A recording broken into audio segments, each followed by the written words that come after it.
to thank you for joining us here. And I'd like to do a review here about an article. Okay, this is for review purposes only. This is not for me to take credit for the article. Okay. Now, this is by the Cool Down, the story by Elliot Englemeyer, if I pronounce that right. Okay. It is allowed by law for me to do things for education, training, and critical purposes, okay, review purposes. I'm always going to give credit to the author and the organization, okay, always. So I want to make that notation that this is not written, originated by me. All I'm doing is a review, okay? So before YouTube or somebody says a copyright strike, this is not intended to take credit for it. It's only to do a review, which is very fair, okay?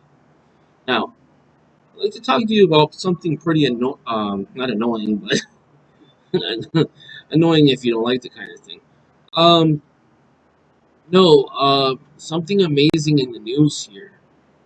It says college students develop solar powered car that literally eats air pollution as it dries. We pulled it off. Let's take a look at this now. It's called a ZEM car. Now, imagine this. Imagine not only do we have a car that doesn't pollute so much if you subscribe to this global, what is it called? Climate change. It used to be called global warming, now it's climate change. So imagine a car that not only is environmentally friendly, but will use or take in the carbon from outside. So, meet the solar powered electric vehicle that cleans carbon pollution from the air as you drive. It's the ZEM car, the super sporty, sleek magic car, has been described as carbon eating. Carbon eating in quotes here so you can see.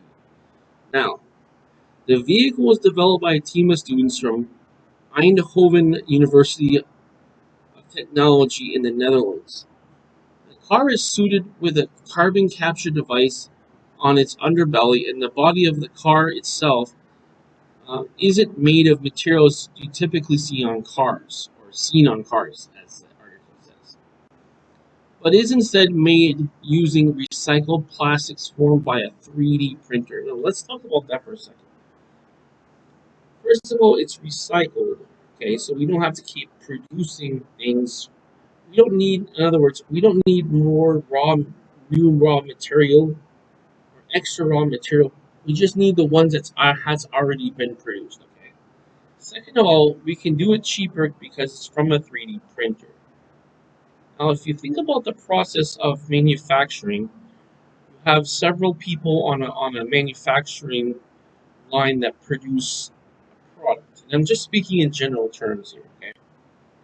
So there are lots of overhead because you have all these people that are working on the assembly line or in manufacturing, depending on what you're doing. Versus you have a machine with an initial cost, you have some electricity costs, right? And you have some materials costs. But you just have yourself.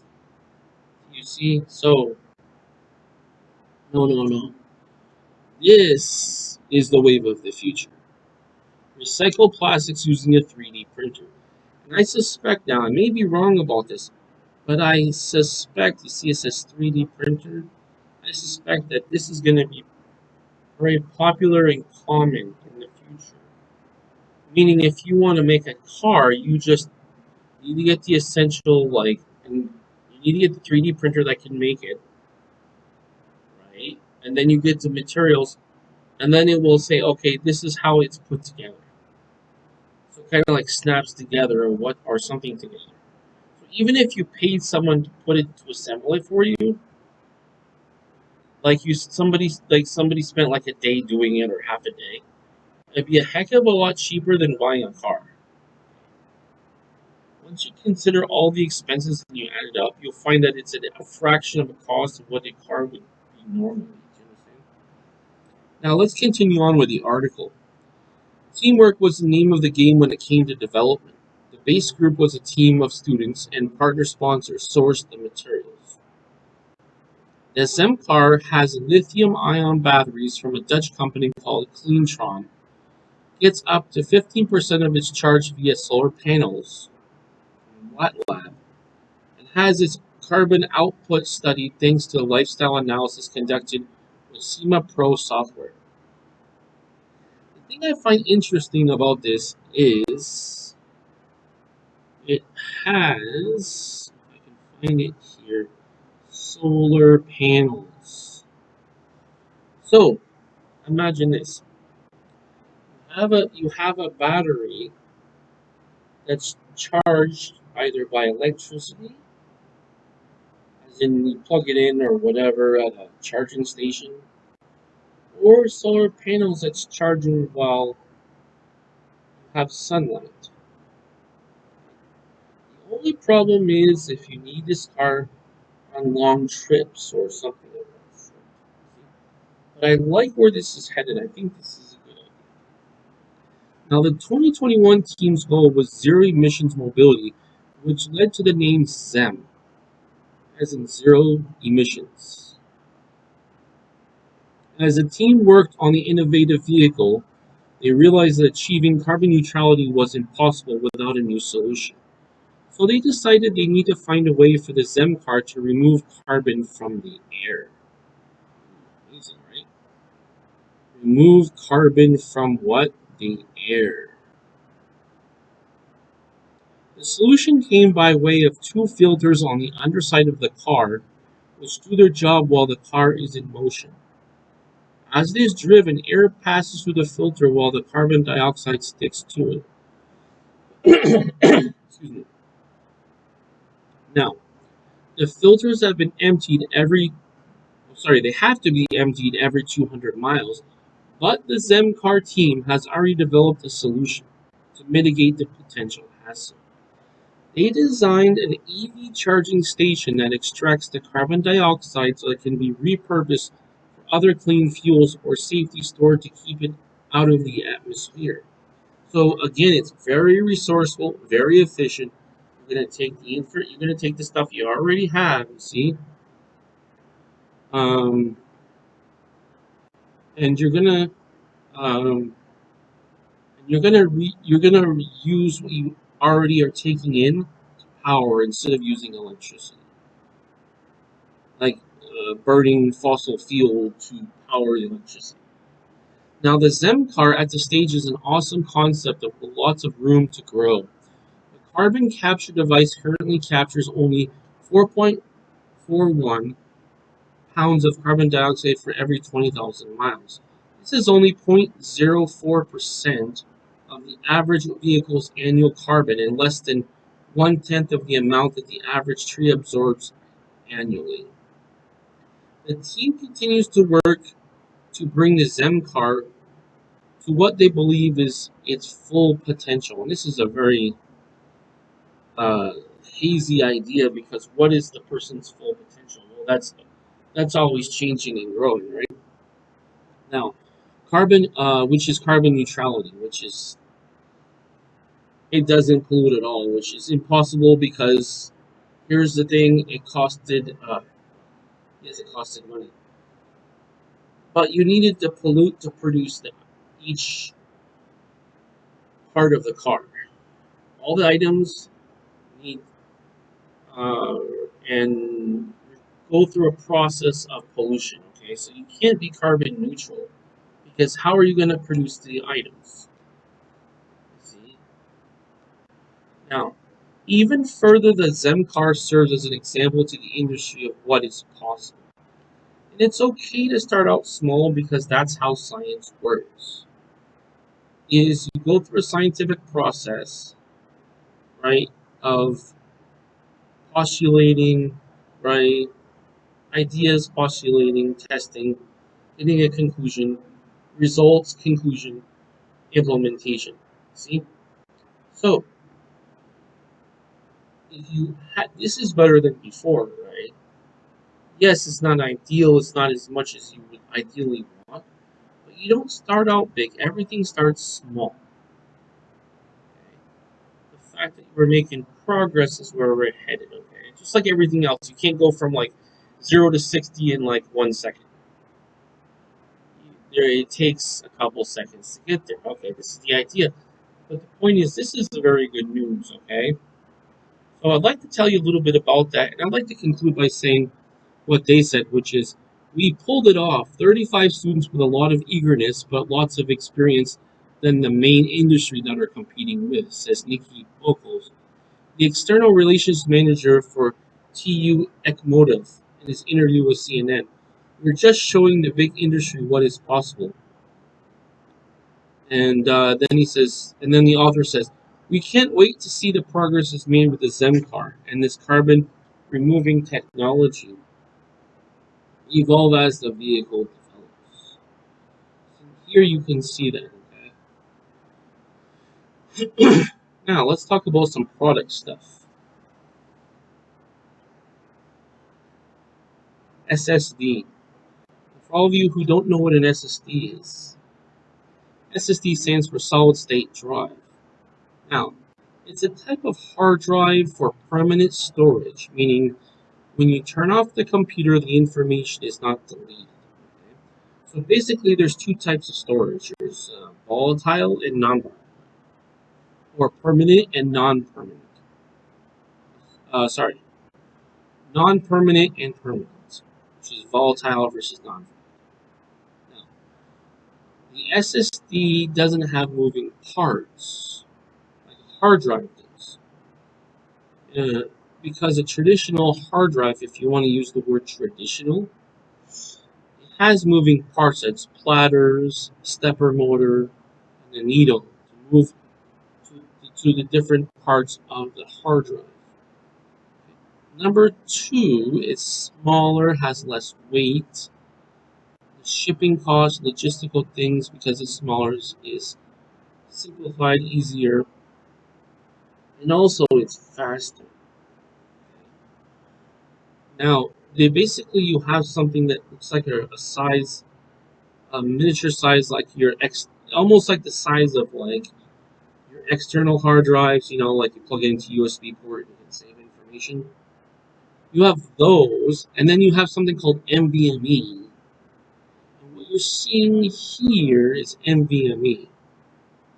Okay, now before I go any further, I do want to reiterate that it is legal for me to do a review of information I see publicly on the internet. The purpose is for review, and I will always give credit to the originator, such as the author and the company. In this case, the company is TechRadar Pro, and the story is by Luke Hughes. Okay. Again, I want to reiterate, it's just for review purposes. It's not to take credit for the work. My purpose is to get the information out there and give the author credit for their work, but for people to be educated and informed about what's happening. Okay, that's my purpose.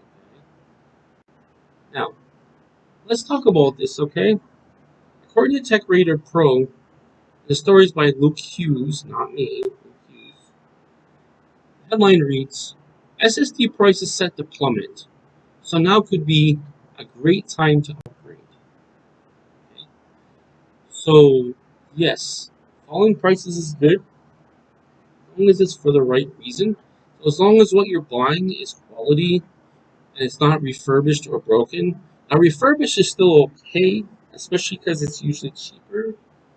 As long as it's working, and if it's under warranty, that's a good thing. But the point is, especially in a bad economy, people have less money to spend. Okay, so that's what it is. Now, let's talk about this. Solid state drives, or the acronym SSDs, are set to become even cheaper over the course of 2023, as with storage capacities rapidly increasing. High read-write speeds mean that their traditional hard disk drives, or HDDs, which is the one I was referring to with the platter and stepper motor, the needle, traditionally capable of storing more data but marred by larger form factors, mechanical parts that are prone to failure, right? And maybe getting closer to extinction. Now, the thing is, They're cheaper because part of price has to do with demand. So if there isn't a demand for something, people want to buy something, or not very much at all, the price has to be very low. Why? Because that's how you encourage people to buy. Right. Now, if you have a better option that's definitely affordable, that's where people are going to be migrating over to. And as it is right now, you have two types of SSDs, like I told you. You have the one that's in a case, it's bigger, and then you have what's called NVMe's. Now, if I show you an NVMe,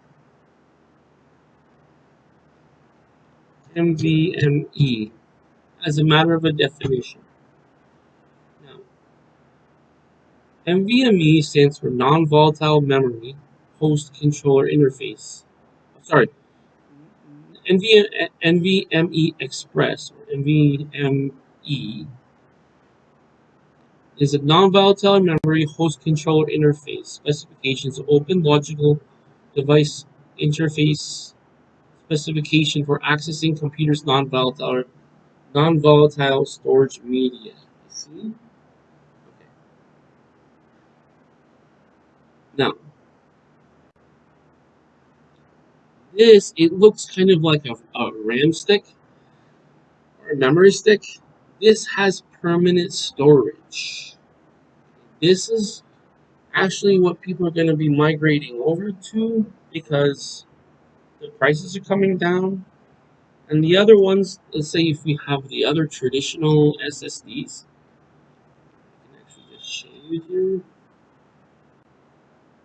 You see the solid state drive. See, this is your HDD. You see this? This is your actually solid state drive. It's kind of in a case, right? Now the NVMe is lighter. Now, these are coming down in price. You can just see some sample prices from different vendors. But anyway, let's go back to the article. All right. A new report from market research from TrendForce via Tom's Hardware has projected falling enterprise spec SSDs falling anywhere between 13 and 18% in quarter two 2023. Bargain hunters can expect the price to drop further 5 to 10% in quarter three. Tom's Hardware have been noted that such price drops are set to resist increases in demand as the year closes, which is good news for any business looking for doing some forward planning for the data storage, or those who wind up having urgently replace hardware in a disaster recovery mishap. Now, the advantage from a buyer's point of view of something that resists increased demand is that the price will not go up. Now, what as things normally work is that the newest stuff usually has the higher price, and the previous version doesn't have the same demand anymore because the market's been saturated. Okay, that usually is cheaper when compared to the newer one. Okay, now here's the all-encompassing question: why are SSD prices crashing? As ever, such price drops aren't at the behest of benevolent manufacturers. Many SSD producers are actively trying to make prices rise again by sharply reducing the production. Here we go. Sharply reducing the production of one key component, which is NAND flash chips. Now, what's a NAND flash chip?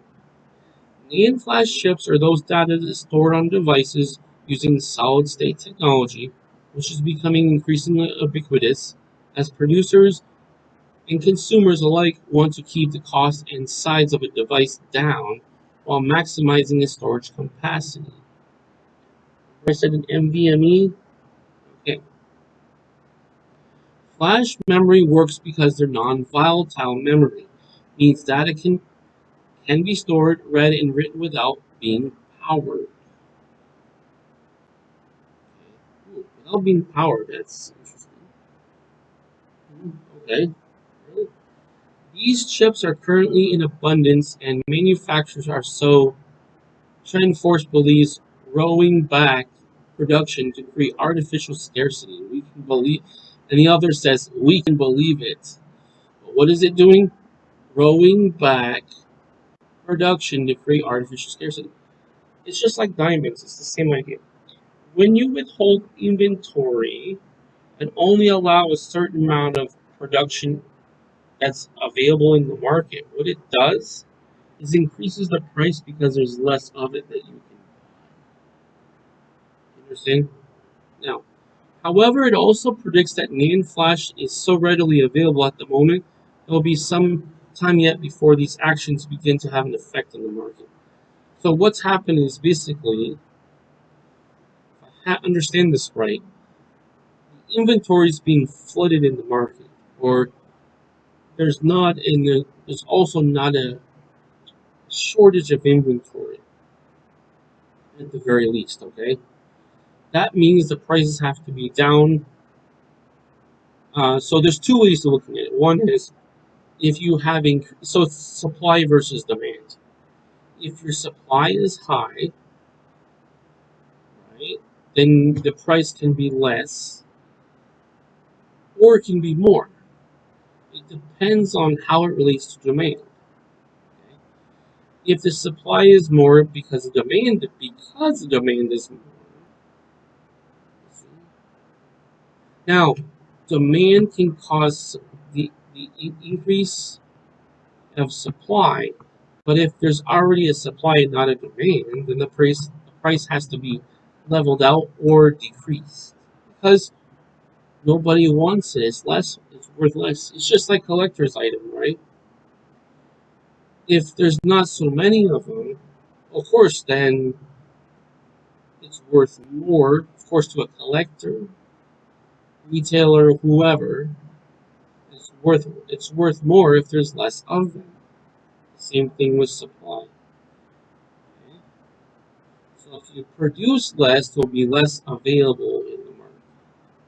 Therefore, it's a way to influence the price of an item. Now, you can call it artificial because it depends on who sets the standard for production. If you're producing according to the demand, that's not artificial. But if you're producing less than the demand, that is artificial. Because the demand in the market says we want X amount. Okay? Now, however, it also predicts that NAND flash is also readily available at the moment, that it will be some time yet before the actions begin to have an effect on the market. It's just like almost anything, okay? You plant a seed, it doesn't grow up right away. But you do something and you get a result. Okay?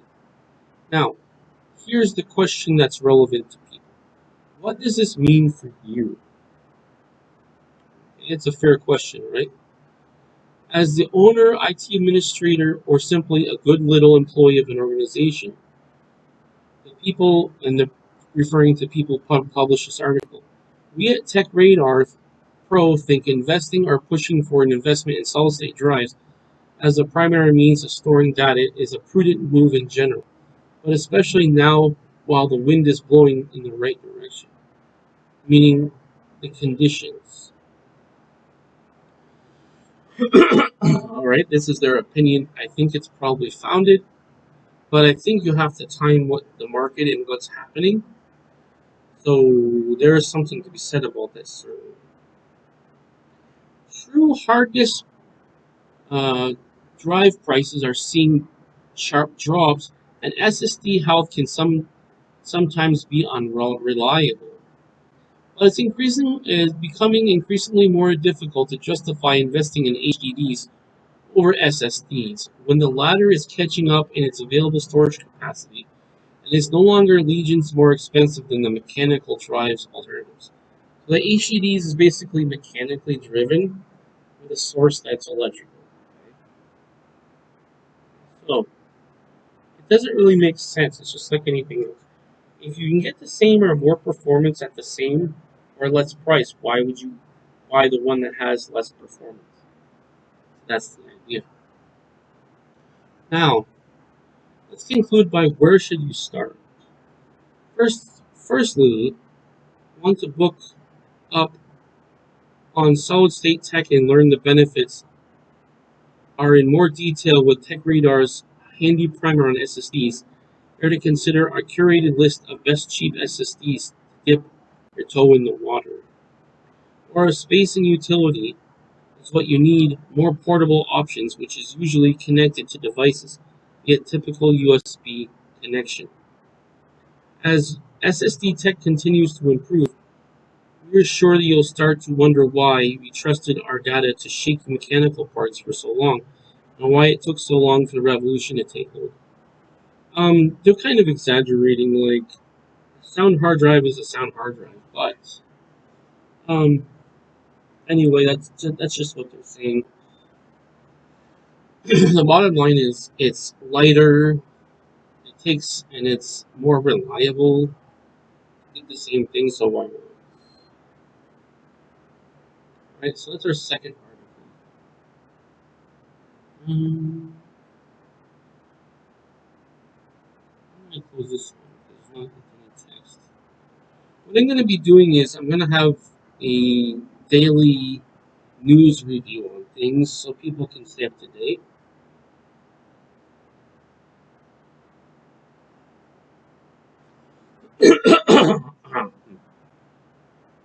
Here we go. This is from Business Insider, okay? A story by Insider at insider.com by Kai Zhang Tio as the approximate pronunciation of that name. Now, again, I want to reiterate that I do have a right to use publicly published information for purpose of review or educational purposes. My purpose is to give credit to the publisher or the company and the writer and whoever else had the rights, intellectual property rights to the article published. Okay? My purpose is only to get the news out, okay, and also, of course, to give credit to the people who originated this article. Okay, now, a Wharton professor, as the headline goes, a Wharton professor says a new $20 ChatGPT tool can code and make graphs in seconds. These tasks took him weeks to master during his doctorate. Now, we're talking about, excuse me, we're talking about basically AI. And it's basically a tool where you can ask questions and it will answer it. And probably by now you've heard of ChatGPT, but if you haven't, that's what it is. So let's continue here. Besides the fancy picture here, ChatGPT's new code interpreter tool was released by paying customers on 7 July. A Wharton professor said, quote, "Things that took me weeks to master in my PhD were completed in seconds by the tool." And also, it's notable to say that even without code interpreter, ChatGPT already have some code writing abilities. And I should tell you that I have tried ChatGPT for the coding, with like Python and doing front end stuff. It's not 100% accurate, but it's certainly a lot more efficient to get the stuff done that way. So if you're a business person, you're not a coder, and you just want like a website build or some simple program made, ChatGPT is the way. Here you can see the interface. Now, ChatGPT's newest feature, a new plugin for writing code, is marking this, quote, the strongest case yet for a future while AI is a valuable companion for sophisticated knowledge work, unquote, according to the Wharton professor. In a blog posted on Friday, Ethan Mollick, an associate professor of management, detailed in his first impressions of using Code Interpreter to write code, perform complex calculations, generate charts, saying this new tool made ChatGPT an effective data scientist. That's a bold claim. Now, they went on to say that things that took me weeks to master in my PhD were completed in seconds by the AI, and there were generally fewer errors than I would expect from a human analyst, Mullet wrote in a blog. ChatGPT owner OpenAI released Code Interpreter to Plus subscribers on July 7th. A ChatGPT Plus subscription costs $20 a month. So of course you can see this video here if you'd like to do that. I'll put the links in the description where I'm citing so I can cite my sources. That way there's no issues with copyright because that's not the intention. The intention is to give is to give credit for everybody involved who made this article, including as it looks like Fox Business here. So I'm gonna put the link at the end of this and all of the articles I'm going through. I'm gonna put the website link. And I'm gonna put the organization that made it and the author. Okay? I'm gonna put that in the description. Okay? Now, Molick also highlighted the tool's human-like ability to, quote, reason, unquote, as it was flexible enough to have a dialogue about different ways it could analyze data uploaded by users. As such, the tool, quote, might be most useful for those who do not code at all, unquote, he wrote. Even without Code Interpreter, ChatGPT already had some writing code abilities. Insiders Eiki Aito reported this was already shaping up to disrupt software development jobs. Well, I'd like to weigh in on that just briefly and say that there's always somebody coding that, so this is where you have to adapt and learn your skills. Okay? You can't stay still and say, oh, well, poor me, my job's being replaced. No, you have to be the one who's coding, or you have to be the one who can think outside the box and be creative. That's the solution. Okay? Now, to be sure, Molick wrote that this tool should not be considered a replacement for human analysis, which is a good thing. Advising users to primarily use it for automating repetitive tasks such as merging or cleaning data sets. The tool's release comes in increasing scrutiny of OpenAI's data privacy and collection practices, as evidenced by a series of lawsuits, most recently from comedian Sarah Silverman, that have been launched against the company accusing of unauthorized use of data. OpenAI CEO Sam Altman has also said that, quote, regulation will be critical, unquote, when it comes to AI tools. Academics has also flagged privacy and ethics concerns inherent with uploading the files into Code Interpreter for analysis. Peter Tennant, an associate professor at University of Leeds and fellow at the Turing Institute, tweeted, quote, please don't use ChatGPT to analyze data. I can't believe I have to say this. And here you can see his Twitter tweet here. Now, I want to say that I think it's legitimate as long as you quote and you cite the source. Now, it depends on the data, so you have to use some critical thinking skills and understand that if it's common knowledge, then it's not necessary to cite something, right? In other words, if, for example, on the flip side, if only one company has that information, right, or you're trying to like quote something verbatim, right, you need to cite the source. It's okay. It's like you research things and you find out information, right? Should you say don't research things, don't find out information? It's all public domain, but if it's specific to one source, you need to cite the source. Okay, just like I'll do in this video, I'll put all the links, all the organizations involved with their all the publishers, with the the publishing company, etc. That's listed in the article, and the author, and also any videos. I'll also say a source here. We have Twitter as well. So the intention is not to take credit for something published, but just to communicate information. That's all it is. Now, Ethan Mollick did not immediately respond to requests for further comment from Insider, sent outside of regular business hours. So, what do you think? Feel free to weigh in on this. And the idea here is I just want to present the facts. I want people to come to their own conclusion. I may have my own opinion, but it's not useful for you because you need to critically think and come up with your own conclusion and justify it to yourself and not be brainwashed by certain organizations, news organizations that want to convince you of an agenda.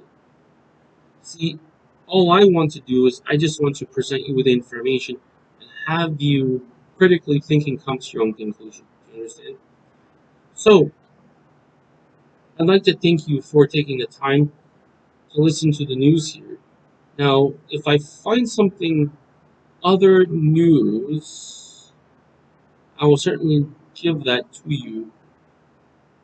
Um, there's other things to videos like Strange New Matter. I can't really uh, talk much about it because I haven't watched the video. What I'll do in the future is I will have some product reviews of latest gadgets, etc. But I'd like to give people the opportunity to see different topics and different parts of society and trends for people to know what's going on to be informed. That's it. Yeah. I I did look through this article. You might see this on the website here. Microsoft Windows 12 release date. Blah blah blah. It hasn't really said much, so I'm not going to say much about it. So you see, yeah. Once I get some more information about that, I'll report on that and I'll give you that. Okay. So I want to thank you for taking the time to watch this video. I do appreciate that. Um, if you did find this valuable and you enjoyed seeing the news, I'd like you to click like, please. Please click subscribe so you'll be have a that you'll have access to all the videos that I publish. And also, please click the bell notification so you'll be notified when a new video comes out. Okay. In the future, I will have a membership where you can join, and I will give you premium content. Okay. Some extra content, other things too besides what I normally have, and or maybe something like you'll have access to it sooner and before other people who are not members on this channel have access to. When I say members, I don't mean subscribers. I mean subscribers is the regular content. Members is kind of like VIP. Okay, it's kind of like the analogy is like regular member and VIP. They both are valuable. It's just that with VIP, you'll be able to access it sooner.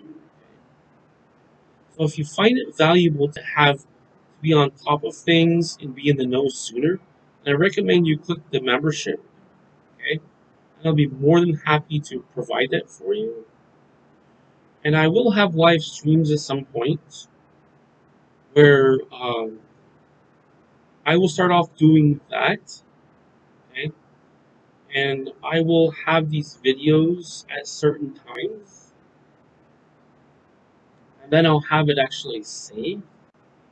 Now, for the premium content, as in content in advance, if I want to use that terminology, the members will be able to access and view live streams that have newer things, okay, before I actually publish it.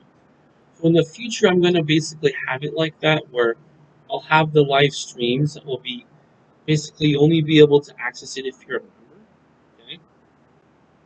okay? And then for non-members, we'll have the recorded ones. So maybe it'll come out a day or two after. Okay, this is something in the works for in the future, near future. Okay. Well, again, I'd like to thank you for taking the time to watch, to enjoy the news and be informed with me. And I do want to wish you a great day and take care.